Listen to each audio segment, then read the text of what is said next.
All right, good evening everyone and welcome to your Insta class by Amity University.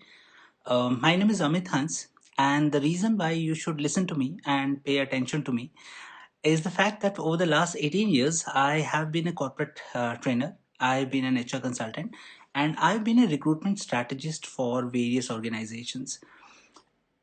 And over these years, what I've realized is that when I come to academia, when I come to academic universities, I see a lot of students being very scared about their own recruitment prospects.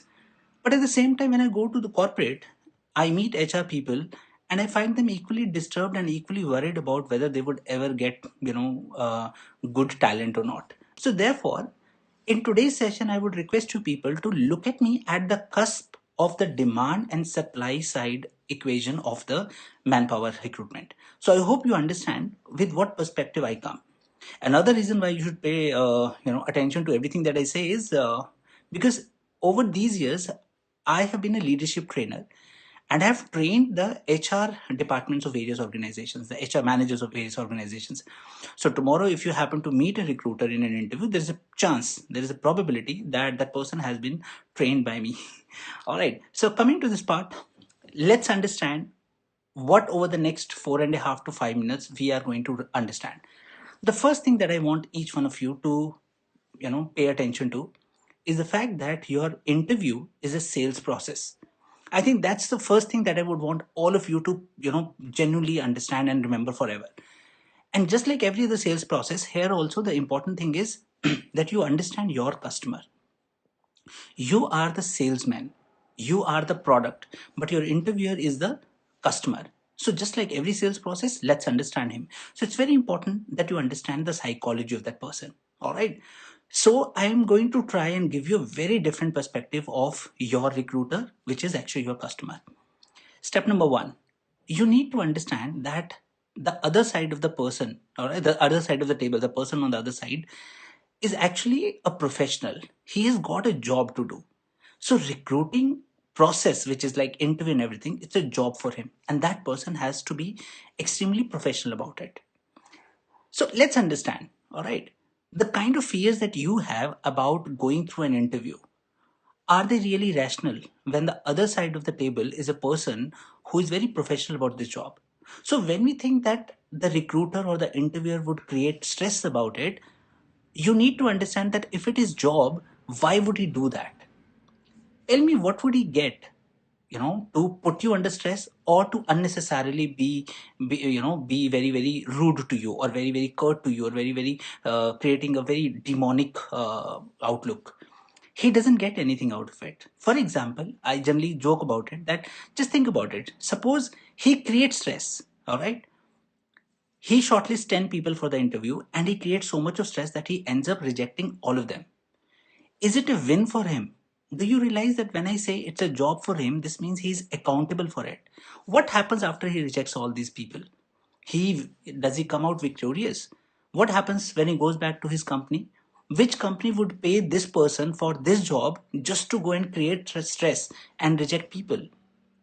Therefore, you need to understand that when I say that he's a professional, his entire career growth depends upon this such processes. So that person is not going to have fun at your expense.